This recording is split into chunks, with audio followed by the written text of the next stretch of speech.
Hello again. So here we are back into the session today. And we move over now from Israel.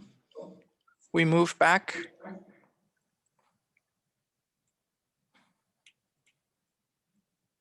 to Germany, to Göttingen, who ran a welcome center and made that accessible to the region. And how that worked and what maybe did not work so well, that will be told by the next team.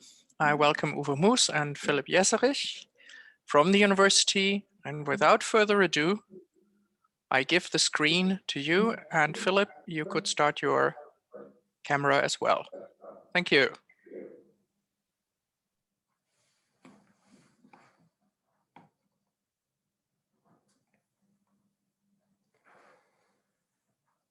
Yes, hello. So greetings from Göttingen, Lower Saxony, Südniedersachsen region in German.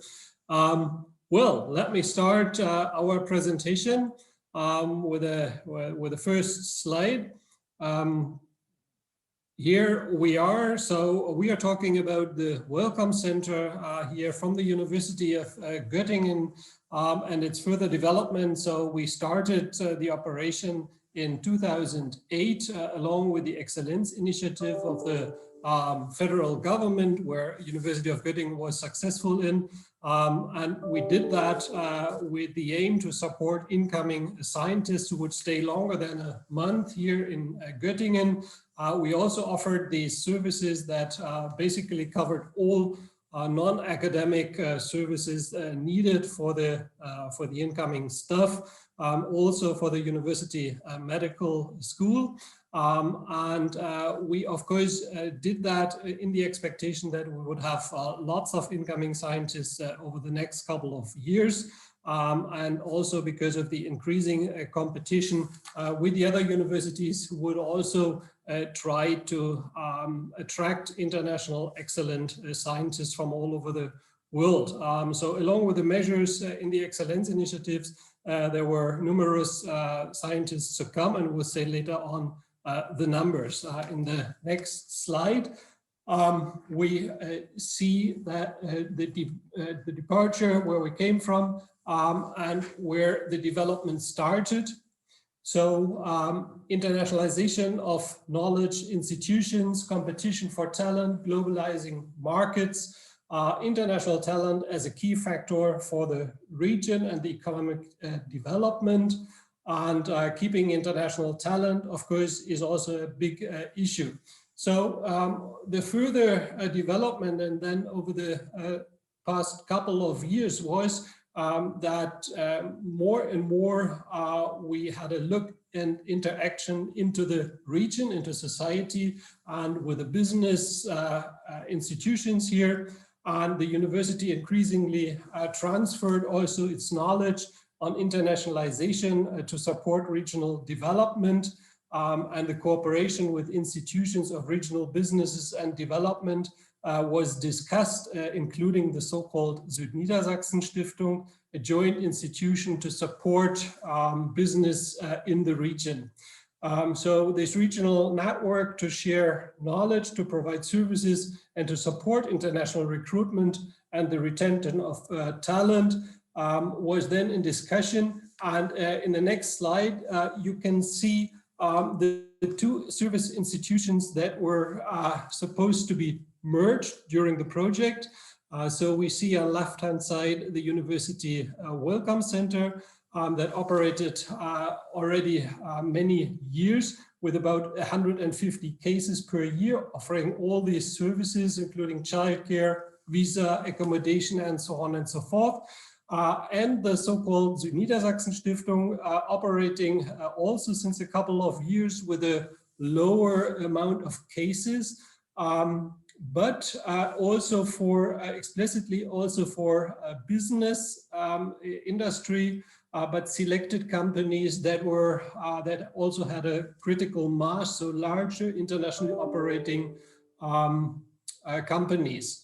So the idea was to merge these two institutions for all kind of different services, but also, and that you can see in the next slide, to reach out into the region. So the idea was to jointly try to attract highly qualified personnel, both in Göttingen, if you want to say so. I mean, Göttingen is not so big, but it's sort of the metropolitan in this small region of southern Lower Saxony. And we wanted to bring these services into the counties, into the different administrations, and to help the businesses, also the smaller ones, to attract international staff. So this was also supposed to be through a digital information service platform to be developed, cross-linking the regional structures and to come up with professional standards through the whole region of southern Lower Saxony. So the project was then implemented in 2019, before we had a 2 years project ongoing in preparation phase already. It was supported through the European Regional Development Fund, or in Germany also known as EFRE. So this ERDF fund was the main financial source for this endeavor. And so we are still in this phase of further developing the services and are already in regular operation. But the end of this project is officially middle of next year.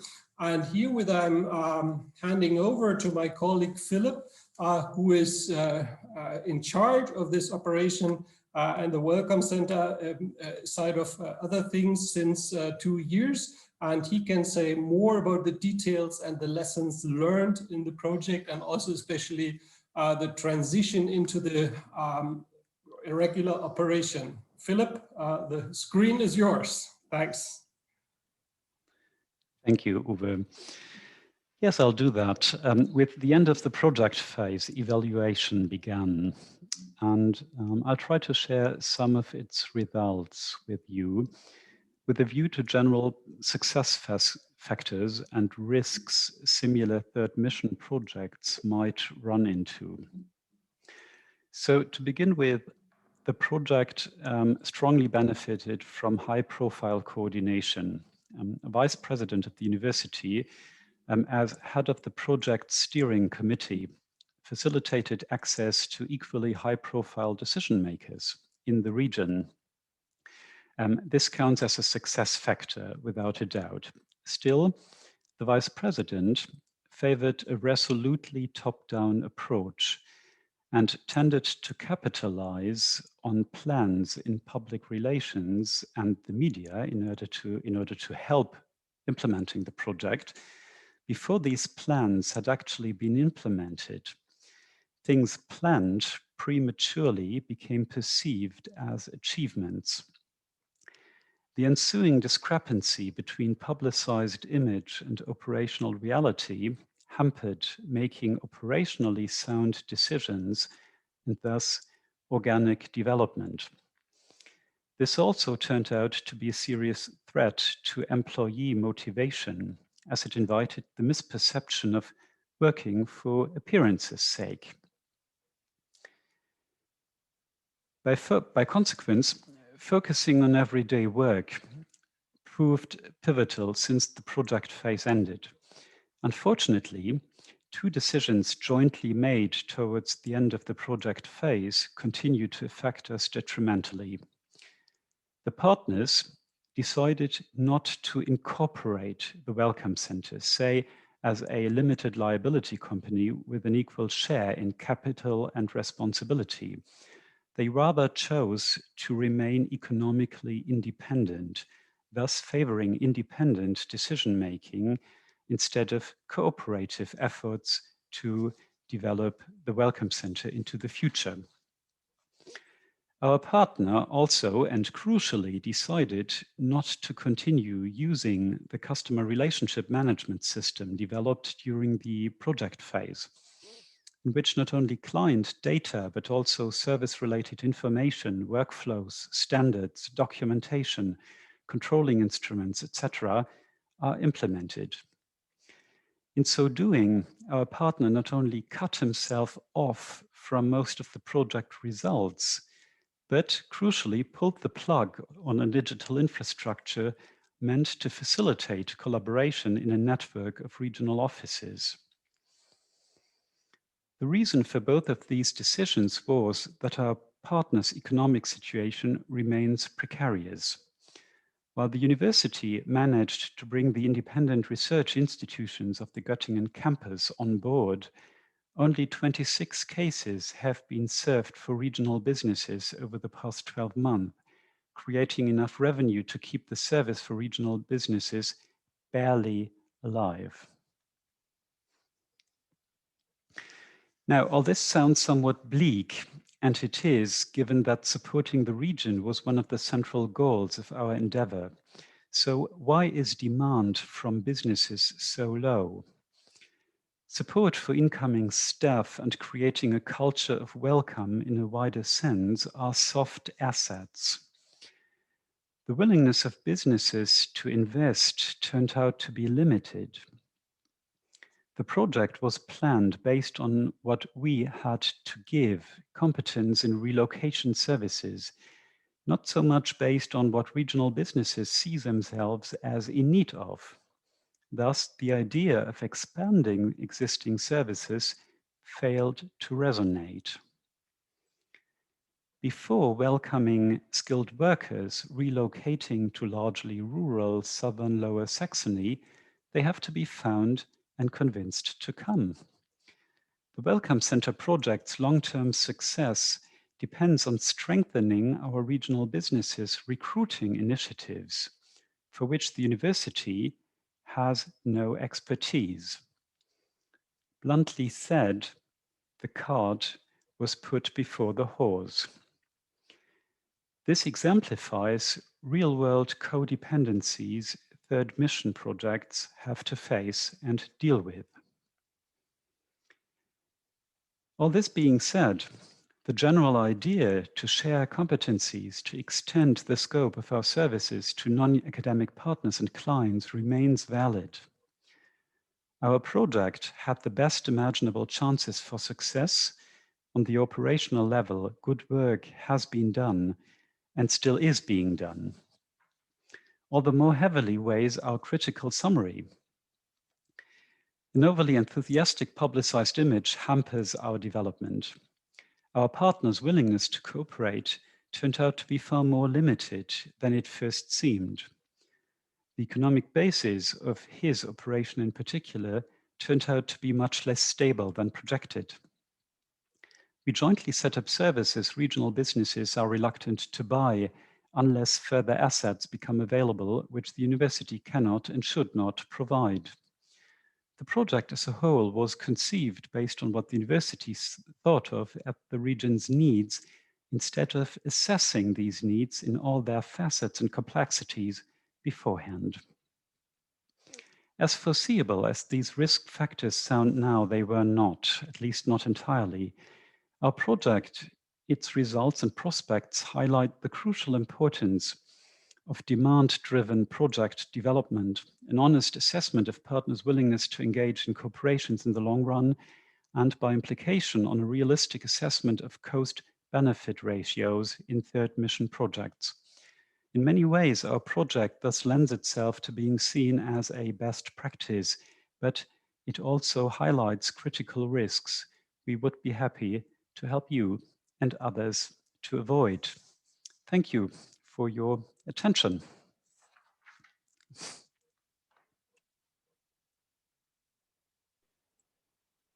Thank you very much. So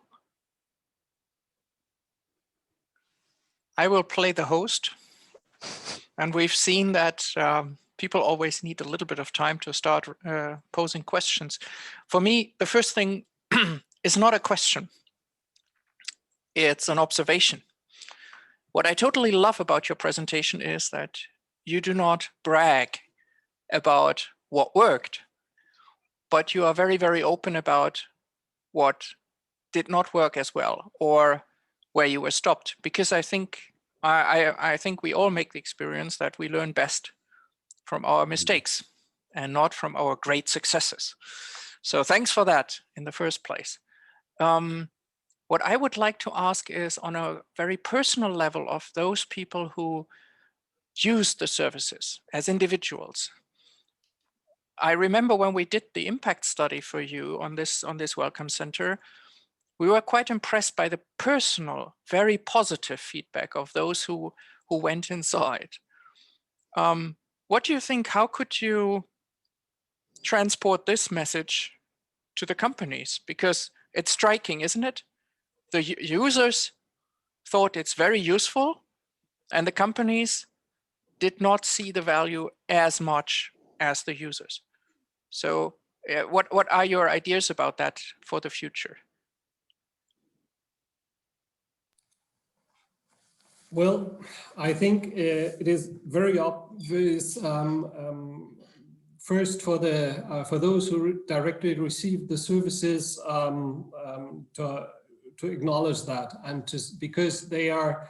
I think the companies do not in total see the benefits that the customers receive, and the services, which very often has to do with the family setting, with the kids and so on and so forth. And I think that especially in larger companies, the heads and the presidents or CIOs or so on, they don't really get the message right away. So I think it takes a while, but it is right to think about a strategy to make this more visible to the company management, and this could be done through an evaluation. We have done this just very recently. Philip can say more about that, with the Max Planck Institute here on campus, where we also deliver the services for the Max Planck Institute and did the evaluation. That was then very visible also to the directors, who usually would probably not get this information directly from those who have undergone these services. Philip, is that maybe a way to also get the management of the companies on board? Yes, I think it is. I mean, the answer to your question, Uwe Brandenburg, is, from my point of view, straightforward. That's a classic testimonial marketing issue. So collect testimonials, integrate them into your marketing materials, spread them across potential customers. So from my point of view, that's not actually the problem. I think there is a widespread conviction that our services are good.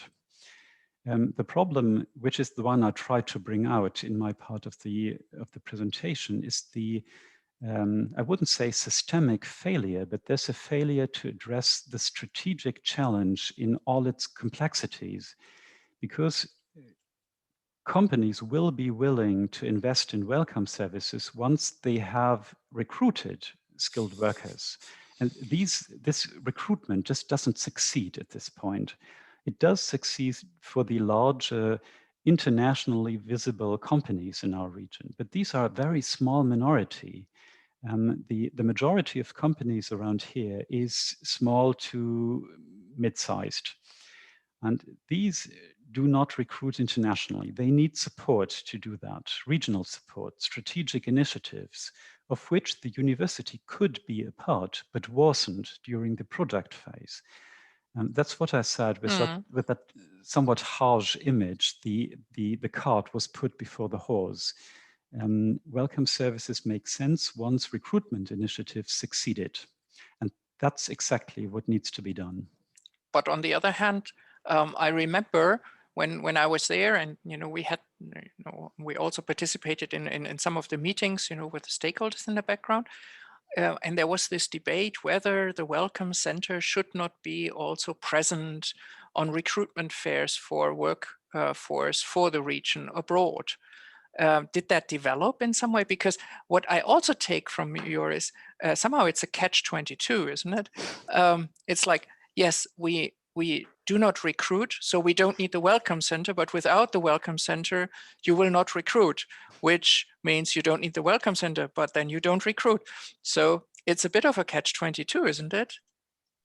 Yeah, so it seems. I mean, I said it's a soft asset, and that implies in a way that the existence of the Welcome Center and its services could be a piece of the picture which in its totality convinces a skilled worker to come, to accept a job offer in the region, but not the Welcome Center alone.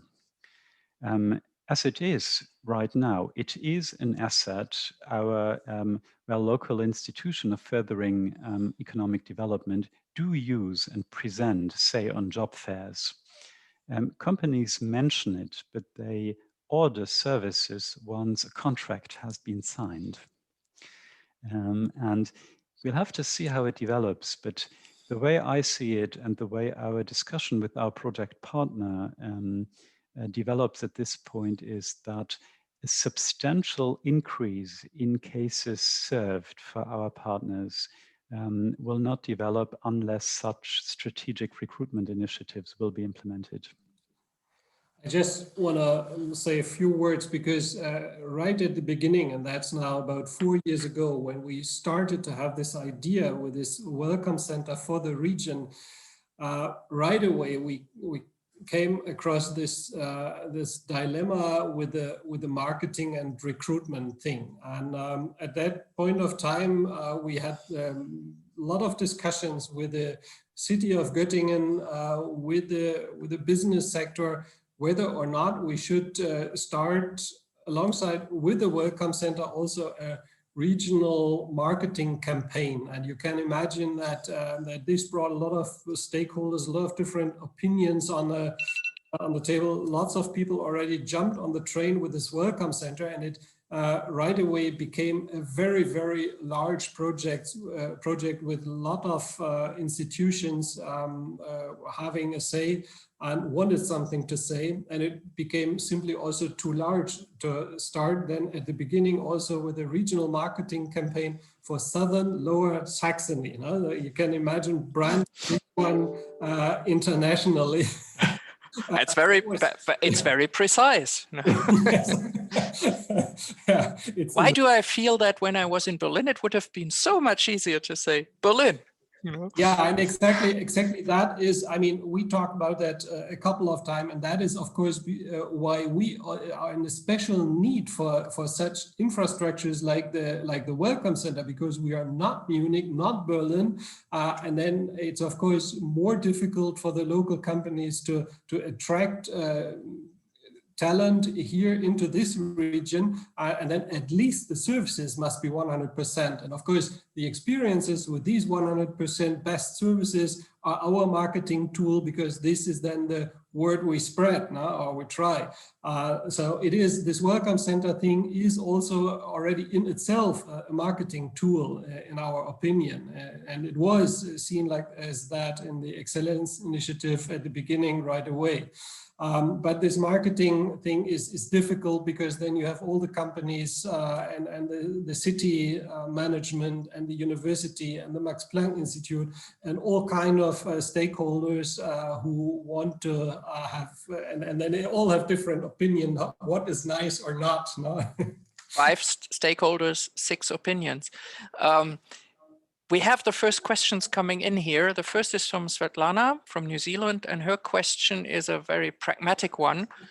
Is it possible to have a look at the developed CRM demo, is her question.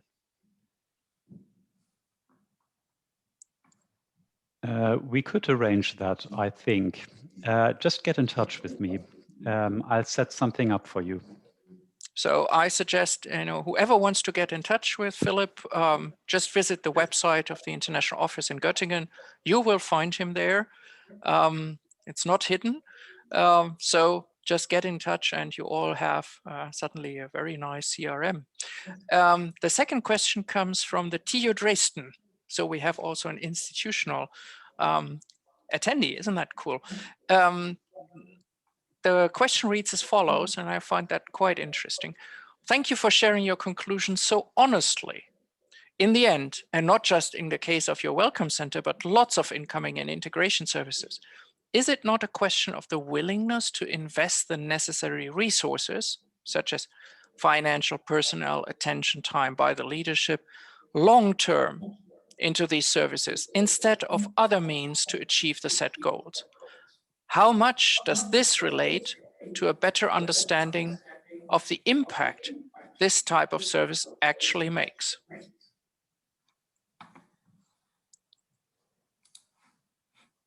Is it okay, or shall I repeat? It's a quite long question.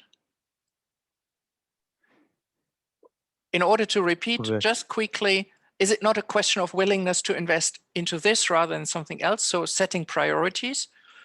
And how much does this relate to a better understanding of the impact? Because obviously, as the more a leadership or an institution is convinced of the impact of an investment, the more likely they invest. Yeah, it's, well, it's the catch-22 thing again, in a way. So would perseverance help? Continue investing attention, resources, wait for effects to materialize?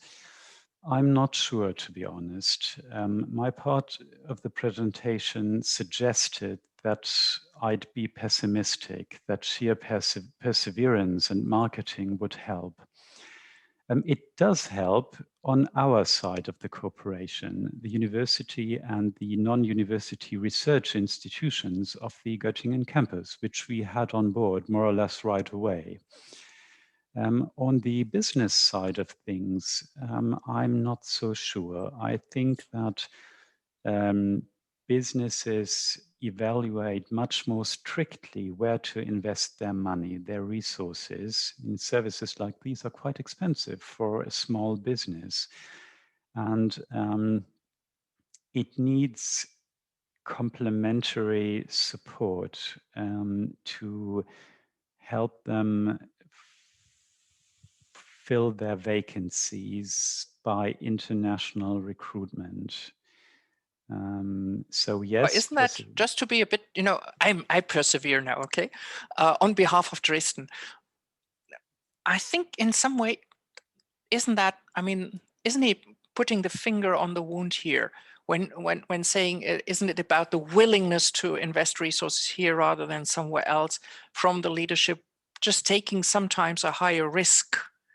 And is that not related to them, not in the sense of PR, but in the sense of having a clear idea of what should be achieved in the beginning of the investment?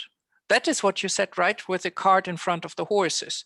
Wasn't it? It's more about the carrot, isn't it? If there is also no carrot in front of the horse doesn't walk. And if you bring it later, the race is over. Metaphors are always weak, of course. But yeah. in a certain way, I think they have a point there, no? Absolutely. I see the point. In the end, I agree. The point is that I think the businesses wouldn't, at least that's how our partner evaluates the business's attitude towards the service. Their logic starts with a vacancy. So no one to fill the vacancy, no need for ordering a service. It's in the end, that's what they tell me. It's that simple. They do not engage in wider strategic initiatives. That's what they have their local foundations and representatives for. No, it's I totally agree with you, and I think this was also something that we discussed during the impact study. That in the end, it reminds me a little bit of a situation where we had a meeting with a university president who was very proud of a master program they got and funding for it. And we were sitting there to help them to implement it because he said, well, the professors are not interested to do it. And I said, well, who wrote the proposal? And it was the president with a colleague. I said, "Naya, the buy-in before would have been helpful," and indeed, that is what they also saw then. So I think here also the point is, if you have maybe the advice could be, couldn't it, to say, if you do such an initiative, the political buy-in is important, but it should not be the basis. The basis should be the interest. Maybe the final word from Uwe, and then we have to move on. Because this is also a response maybe to the last question that I just saw. Well, absolutely right. It's also not so easily to demonstrate the benefits in euros. No, I mean, it's a very long-term effect for the companies that maybe employees stay longer with the company because their families are happy with the services that they received right from the beginning, and have then a good integration and so on and so forth. So it's not so directly to be calculated what the benefit of this good service is. Not in the short run, at least. So it needs a little longer time. I think also that everybody recognizes that this is also a financial benefit in the long run to the company as a whole, no? and the society then at the end. So this is a long way, I think we got to go. Exactly, but you made the first step, and I think that is the thing. And what one should take away from it, I would say, is that that is an option to do it. I also know there are other regions in Germany around the Bodensee, for example, where that also has been tried. So there are cases where people can go and ask for advice. I would thank you again. It's very unusual that people are openly critical about themselves, but that is, of course, how it should be, because that is the way how projects can really benefit from each other, not by only telling us the great things and why everything is just totally marvelous. Thanks again for this.